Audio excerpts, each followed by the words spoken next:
Oi pessoal, eu sou a Ilana Oliveira e hoje eu vim aqui para falar que sim, é desse jeito, do jeitinho que Luca Guadagnino começa o episódio 6 de We Are Who We Are, se começa o episódio.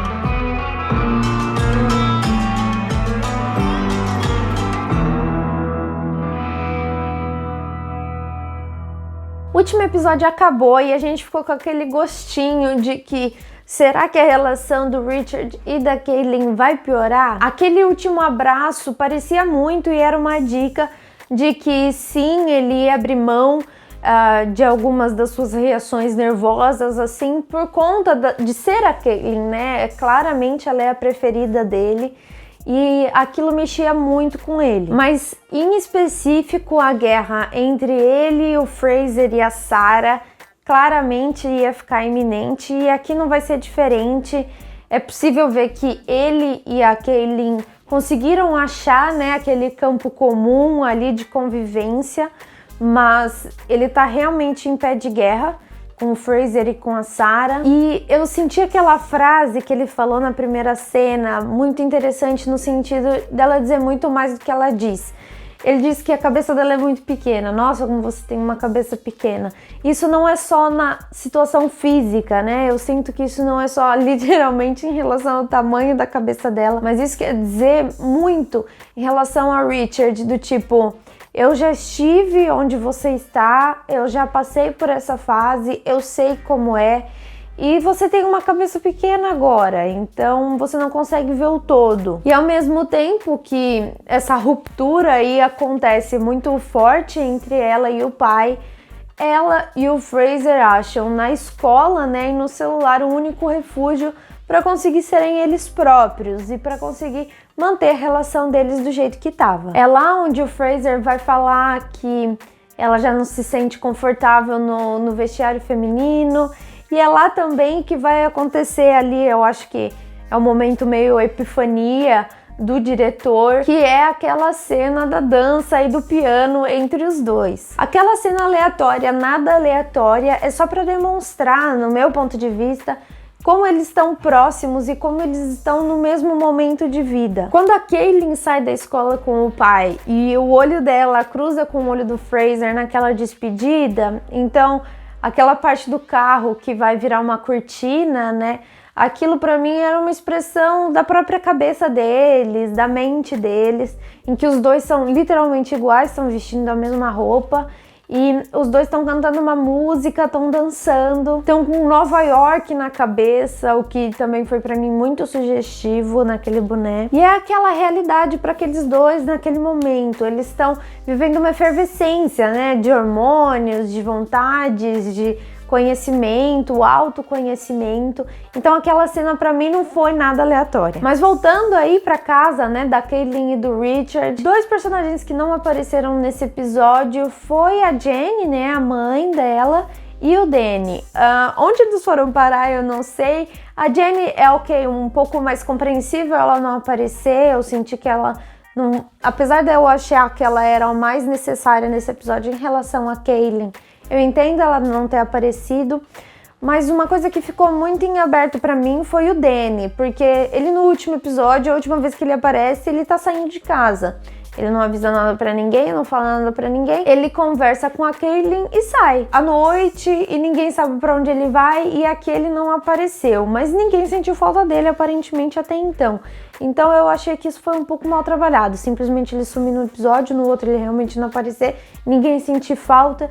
Então eu tô esperando um trabalho um pouco mais aprofundado acerca disso no próximo episódio. E nessa tentativa aí de amenizar um pouco a rachadura entre ela e o pai, o Richard leva a Caitlyn para uma caçada, né? Que pra mim eu acho que aquilo é ilegal.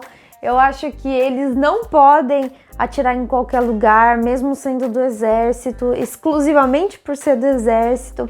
Ainda mais os horários que ele faz, todo aparato, né, escondido ali, todo o acampamento, ele fala para ela não ficar muito longe.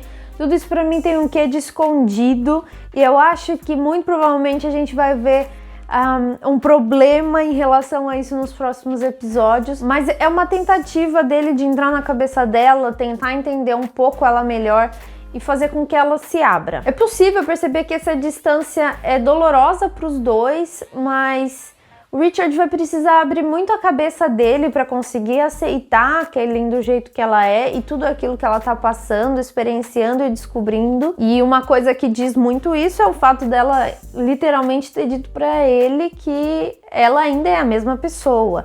É que ele não consegue ver isso com esses olhos. Mas uma coisa que tá me agradando muito visualmente falando são todas essas cenas em que o Guadagnino tá explorando a pouca luz, né? Então aqui as silhuetas, tudo isso é muito bem colocado junto da natureza. Eu gostei muito disso nesse episódio e em toda essa sequência deles na caçada. Do outro lado ali da cidade, a gente tem a Sarah dando carta branca pro Jonathan poder levar o Fraser para sair. E cada episódio que passa eu fico mais convencida de que só a Meg e a Jenny são razoáveis nessa série. A diferença de idade entre eles, né, 14 anos do Fraser e 30 anos do Jonathan só é citado pela Meg. E ao mesmo tempo nessa conversa a gente percebe que a Sarah tá tentando trabalhar na realidade uma trégua com a Meg, mas o problema disso é que trégua, que briga. Da onde saiu tudo isso? Será que a Sarah descobriu o caso da Meg com a Jenny? E esse sim é um dos problemas desses pulos tão grandes de história entre um episódio e outro. Mas falando em Fraser e Jonathan, a relação dos dois é muito interessante, é muito bonita, aparentemente é uma amizade muito gostosa de se ver. Mas a série cria um distanciamento entre eles, uma proximidade entre eles que fica ali bem no limiar do aceitável. Porque não é suficiente pra gente determinar se o Jonathan tá sim ou não afim do Fraser, mas também não é o suficiente pra gente abrir mão de todas as suspeitas. Ele, por exemplo, introduz a Martha como amiga, então a gente não sabe até que ponto ela é uma amiga mesmo, ou se é um casinho do Jonathan, a gente não tem ideia da sexualidade dele. Então, nisso, o Fraser fica perdido, né, em relação às suas expectativas com o Jonathan, mas a gente também fica. E eu só tô falando com esse distanciamento do caso, não porque o Jonathan é uma pessoa ruim, mas porque o Fraser tem 14 anos e ele tem 30. E essa diferença de idade é antiética e aqui eu não sei como que eles vão tratar disso, mas é também como eu falei no episódio 5, eu acho que o Jonathan não vai se interessar por ele e a visão que ele tem do Fraser é de uma amizade. O passeio dos dois é super interessante, super descontraído, engraçado. Todo mundo se diverte. E em tudo que a gente tem o direito de ouvir I Want It That Way fica engraçado e fica legal. Eu fico me perguntando se os Backstreet Boys já sabiam que estavam criando uma música tão lendária como essa. Mas o que mais me deixou dividida nesse episódio não foi o Fraser e o Jonathan, mas sim a Sarah e a Caitlyn. É óbvio que a Sarah vê na Caitlyn uma relação maternal que ela não consegue construir com o Fraser por conta de todo o histórico dos dois. A Caitlyn é muito mais aberta para ela, muito mais amorosa.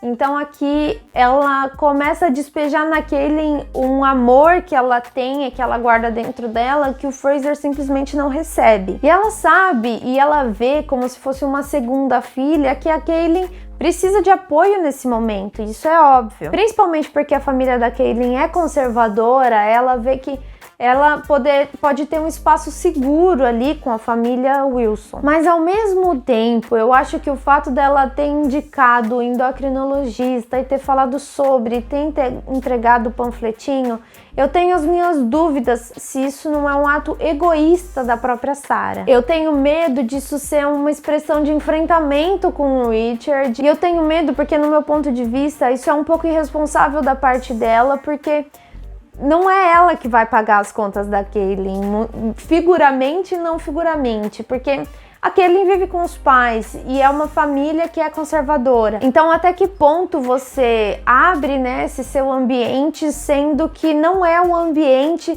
do dia a dia dessa pessoa? Então, é uma discussão muito aprofundada.